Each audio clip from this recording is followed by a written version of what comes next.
ನಮಸ್ಕಾರ ಎಲ್ಲರಿಗೂ. ಗುರುಜ್ಯೋತಿ ಯೂಟ್ಯೂಬ್ ಚಾನಲ್ಗೆ ಸ್ವಾಗತ. ನಾವಿವತ್ತ ಪುರಂದರದಾಸರ ಜಾಲಿಯ ಮರವಂತೆ ಎಂಬುದರ ಭಾವಾರ್ಥವನ್ನು ನೋಡೋಣಂತ. ಶ್ರೀ ಪರಶುರಾಮ್ ಬೆಟಗೇರಿಯವರು ಭಾಳ ಚಂದ ವರ್ಣಿಸ್ಯಾರಿ. ಜಾಲಿ ಮರವನ್ನು ದುರ್ಜನರಿಗೆ ಹೋಲಿಸ್ಯಾರಿಲ್ಲಿ. ಅದನ್ನು ಹೆಂಗೆ ಹೇಳ್ಯಾರ ಅನ್ನೋದನ್ನು ನೋಡೋಣಂತ ಬರೀರಿ. ಸುಜನರಿಗೆ ಸದಾ ಏನಾದರೂ ತೊಂದರೆಯನ್ನು ಕೊಡುವುದೇ ತಮ್ಮ ಧರ್ಮವಾಗಿಸಿಕೊಂಡಿರುತ್ತಾರೆ ದುರ್ಜನರು. ಹಾಲಿನಲ್ಲಿ ಹುಳಿ ಹಿಂಡುತ್ತಾರೆ, ಹಾಲಿನಲ್ಲಿ ಉಪ್ಪು ಬೆರೆಸುತ್ತಾರೆ ಅವರು. ಒಂದು ಕುಟುಂಬದಲ್ಲಿ ಒಬ್ಬ ಕೆಟ್ಟ ವ್ಯಕ್ತಿ ಇದ್ದರೆ ಸಾಕು, ಆ ಕುಟುಂಬವೇ ಸರ್ವನಾಶವಾಗುತ್ತದೆ. ಸಂಸಾರದಲ್ಲಿ ನಾವು ಬಹಳ ಎಚ್ಚರಿಕೆಯಿಂದ ಇರಬೇಕು. ಈ ಪದದಲ್ಲಿ ದಾಸರು ದುರ್ಜನರನ್ನು ಜಾಲಿಯ ಮರಕ್ಕೆ ಹೋಲಿಸಿದ್ದಾರೆ. ಜಾಲಿಯ ಮರವಂತೆ ದರೆಯೋಳು ದುರ್ಜನರು, ಮೂಲಾಗ್ರ ಪರ್ಯಂತ ಮುಳ್ಳು ಕೂಡಿಪ್ಪಂತ. ಜಾಲಿಯ ಮರವು ಬುಡದಿಂದ ಮೇಲಿನವರೆಗೂ ಮುಳ್ಳಿನಿಂದಲೇ ಕೂಡಿರುವಂತಹದ್ದು ಒಂದು ಮರ. ಅದು ದುರ್ಜನರು ಜಗತ್ತಿನಲ್ಲಿ ಹಾಗೆಯೇ ಇದ್ದಾರೆ. ಅವರ ಮೈ ಮತ್ತು ಮನಸ್ಸು ಎಲ್ಲವೂ ವಿಷಮಯವೇ ಆಗಿರುತ್ತದೆ. ಬೇರೆಯವರಿಗೆ ತೊಂದರೆ ಕೊಡುವುದೇ ಅವರ ಧರ್ಮವು. ಅವರ ಇಂದ್ರಿಯಗಳು ಸದಾ ದುರ್ವಿಷಯಗಳತ್ತ ಸಂಚರಿಸುತ್ತಾ ಪರಪೀಡನಾ ರೂಪದ ಅಧರ್ಮ ವರ್ತನೆಯಲ್ಲಿ ಮನಸ್ಸನ್ನು ಮಾಡುವವರಾಗಿರುತ್ತಾರೆ. ಬಿಸಿಲಲ್ಲಿ ಬಳಲಿ ಬಂದವರಿಗೆ ನೆರಳಿಲ್ಲ, ಹಸಿದು ಬಂದವರಿಗೆ ಹಣ್ಣು ಇಲ್ಲ, ಕುಸುಮ ವಾಸನೆ ಇಲ್ಲ, ಕೂಡಲು ಸ್ಥಳವಿಲ್ಲ, ರಸದಲ್ಲಿ ಸ್ವಾದವೂ ವಿಷದಂತೆ ಇರುತಿಹ. ಅಂದ್ರ ದಾರಿ ಹೋಕರು ಮಾರ್ಗಾಯಾಸದಿಂದಲೂ ಬಿಸಿಲಿನ ಬೇಗೆಯಿಂದಲೂ ಬಳಲಿದಾಗ ಜಾಲಿಯ ಗಿಡದ ನೆರಳಿನಲ್ಲಿ ಕೂಡಬೇಕೆಂದು ಬಯಸಿದರೂ ಅವರು ಅಲ್ಲಿ ಕೂಡಲಿಕ್ಕೆ ಆಗಲಾರದು. ಏಕೆಂದರೆ ಜಾಲಿಯ ಮರದ ಬುಡದಲ್ಲಿ ನೆರಳಿದ್ದರೂ ಅಲ್ಲೆಲ್ಲ ಜಾಲಿಯ ಮುಳ್ಳುಗಳೇ ತುಂಬಿರುತ್ತವೆ. ಅಲ್ಲದೆ ಈ ಗಿಡದ ನೆರಳೂ ಅತ್ಯಲ್ಪ. ಅಕಸ್ಮಾತ್ ಯಾರಾದರೂ ಆ ನೆರಳಿರುವ ಸ್ಥಳಕ್ಕೆ ಕಾಲಿಟ್ಟರೆ ಸಾಕು, ಅವರ ದೇಹಕ್ಕೆ ಗಾಯವಾಗುವ ಸಂಭವವೇ ಹೆಚ್ಚು. ದಾರಿ ಹೋಕರುಗಳು ಹಸಿವೆಯಾದರೆ ದಾರಿಯಲ್ಲಿರುವ ಗಿಡಮರಗಳ ಹಣ್ಣು ಹಂಪಲಗಳನ್ನು ಸ್ವೀಕಾರ ಮಾಡಿ ಮುಂದೆ ಸಾಗುತ್ತಾರೆ. ಆದರೆ ಜಾಲಿಯ ಮರದಿಂದ ಅವರಿಗೆ ಯಾವುದೇ ಹಣ್ಣು ದೊರೆಯಲಾರದು. ಜಾಲಿಯ ಹೂಗಳಿಗೆ ಸುವಾಸನೆ ಇರುವುದಿಲ್ಲ. ಜಾಲಿಯ ತೊಪ್ಪಲು, ಬೀಜ ಇತ್ಯಾದಿಗಳನ್ನು ತಿನ್ನಲಾಗುವುದಿಲ್ಲ. ಮರೆತು ಸ್ವಲ್ಪ ಅವುಗಳನ್ನು ಬಾಯಲ್ಲಿ ಹಾಕಿಕೊಂಡರೆ ಸಾಕು, ಅದರ ಸ್ವಾದವು ವಿಷದಂತೆ ಇರುತ್ತದೆ. ಅದೇ ತರಹದಲ್ಲಿ ದುರ್ಜನರು ಯಾರಿಗೂ ಆದರಾತಿಥ್ಯಗಳನ್ನು ಮಾಡುವುದಿಲ್ಲ. ಅವರು ಸಜ್ಜನರನ್ನು ತಮ್ಮ ಪಾಡಿಗೆ ಬಿಡುವುದೇ ಇಲ್ಲ. ಸಜ್ಜನರ ಬಳಿಗೇ ಹೋಗಿ ಅವರಿಗೆ ತೊಂದರೆಯನ್ನು ಕೊಡುವುದು ಅವರ ಸ್ವಭಾವವು. ಊರ ಹಂದಿಗೆ ಷಡ್ರಸಾನ್ನವನ್ನಿಕ್ಕಲು ನಾರುವ ದುರ್ಗಂಧ ಬಿಡುವುದುಂಟೆ. ಘೋರ ಪಾಪಿಗೆ ತತ್ವಜ್ಞಾನ ಹೇಳಿದರೆ ಕ್ರೂರ ಕರ್ಮವ ಬಿಟ್ಟು ಸುಜನನಾಗುವನೇ. ಹೊಲಸು ತಿನ್ನುವುದೇ ಹಂದಿಯ ಕೆಲಸವು. ಹೊಲಸಿನಲ್ಲಿ ಹೊರಳಾಡುತ್ತಾ ಇರುವ ಆ ಪ್ರಾಣಿಯು ಅಲ್ಲಿಂದ ಮೇಲೆದ್ದು ಬಂದು ಸ್ವಚ್ಛವಾದ ಸ್ಥಳದಲ್ಲಿ ಓಡಾಡಿದರೆ ಆ ಸ್ಥಳವೂ ಹೊಲಸಾಗುತ್ತದೆ.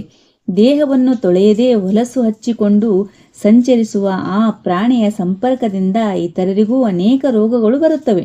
ಅಂತಹ ಪ್ರಾಣಿಗೆ ವಿಶೇಷವಾದ ಸಾತ್ವಿಕವಾಗಿ ಇರುವ 6 ರಸಗಳಿಂದ ಯುಕ್ತವಾದ ಆಹಾರವನ್ನು ಹಾಕಿದರೂ ಪ್ರಯೋಜನವಾಗುವುದಿಲ್ಲ. ಅದು ಮತ್ತೆ ಅಶುದ್ಧ ಸ್ಥಳಕ್ಕೆ ಹೋಗಲು ಯತ್ನಿಸುತ್ತದೆ. ಅದರ ದೇಹವೂ ದುರ್ಗಂಧದಿಂದಲೇ ತುಂಬಿರುತ್ತದೆ. ಹಾಗೆಯೇ ದುರ್ಜನರಿಗೆ ನಾವು ಏನೆಲ್ಲವನ್ನೂ ಕೊಟ್ಟರೂ ಅವರು ತಮ್ಮ ಕೆಟ್ಟ ಚಾಳಿಯನ್ನು ಬಿಡುವುದಿಲ್ಲ. ಕೆಟ್ಟ ಪಾಪಿಗೆ ತತ್ವಜ್ಞಾನವನ್ನು ಉಪದೇಶಿಸಿ ಆತನಿಗೆ ಸಜ್ಜನನಾಗಿ ಬಾಳಲು ಎಷ್ಟು ಹೇಳಿದರೂ ಆತನು ತನ್ನ ಕೆಟ್ಟದಾದ ಕ್ರೂರವಾದ ಕರ್ಮಗಳನ್ನು ಬಿಟ್ಟು ಒಳ್ಳೆಯ ಮನುಷ್ಯನಾಗಲು ಸಾಧ್ಯವೇ ಇಲ್ಲ.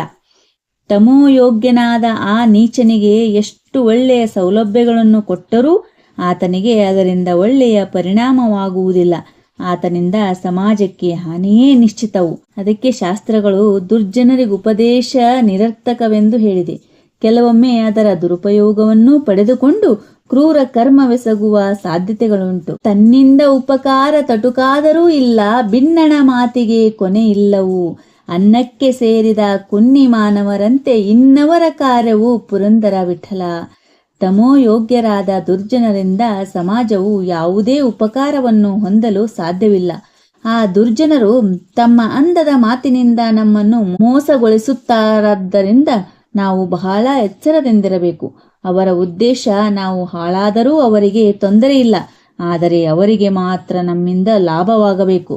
ಆದುದರಿಂದಲೇ ದುರ್ಜನರನ್ನು ಅನ್ನಕ್ಕೆ ಸೇರಿದ ಕುನ್ನಿ ಮಾನವರೆಂದು ಹೀಯಾಳಿಸಿದ್ದಾರೆ. ದುರ್ಜನರ ರೀತಿಯೇ ಹೀಗೆ. ಅವರಿಂದ ನಾವು ದೂರವಿರಬೇಕು ಎಂಬ ಎಚ್ಚರಿಕೆಯನ್ನು ದಾಸರು ಕೊಟ್ಟಿದ್ದಾರೆ. ಜಾಲಿಯ ಗಿಡದಿಂದ ನಮಗೆ ಉರುವಲು ದೊರೆಯುತ್ತದೆ. ಜಾಲಿಯ ಅಂಟಿನಿಂದ ಅಂಟಿನ ಉಂಡೆಯನ್ನು ಮಾಡುತ್ತಾರೆ. ಜಾಲಿಯ ತೊಪ್ಪಲನ್ನು ತಿಂದು ಆಡು ಹಾಲನ್ನು ಕೊಡುತ್ತದೆ. ಜಾಲಿಯ ಗಿಡವು ಎಲ್ಲಾ ಗಿಡಮರಗಳಂತೆ ಅಶುದ್ಧ ವಾಯುವನ್ನು ಸ್ವೀಕರಿಸಿ ಶುದ್ಧ ವಾಯುವನ್ನು ವಾತಾವರಣಕ್ಕೆ ಬಿಡುಗಡೆ ಮಾಡುತ್ತದೆ. ಜಾಲಿಯ ಟೊಂಗೆಗಳನ್ನು ಕಡಿದು ಹೊಲ ಗದ್ದೆಗಳಿಗೆ ಬೇಲಿಯನ್ನು ಹಾಕುತ್ತಾರೆ. ಆದುದರಿಂದ ದುರ್ಜನರು ಜಾಲಿಯ ಗಿಡಕ್ಕಿಂತಲೂ ಬಹಳ ಕೀಳು ಎಂಬ ಭಾವವನ್ನು ನಾವು ತಿಳಿದುಕೊಳ್ಳಬೇಕು. ಶ್ರೀ ಪುರಂದರದಾಸರು ದುರ್ಜನರನ್ನು ಜಾಲಿಯ ಮರಕ್ಕೆ ಉಪಮಾನವನ್ನಾಗಿ ಹೋಲಿಸಿರುವುದು ಔಚಿತ್ಯಪೂರ್ಣವಾಗಿದೆ. ದುಷ್ಟ ಜನರು ತಾವು ದುಷ್ಟ ಪ್ರವೃತ್ತಿಯಲ್ಲಿ ತೊಡಗುವುದರ ಜೊತೆಗೆ ಸಜ್ಜನರಿಗೆ ಉಪದ್ರವರಾಗಿರುತ್ತಾರೆ.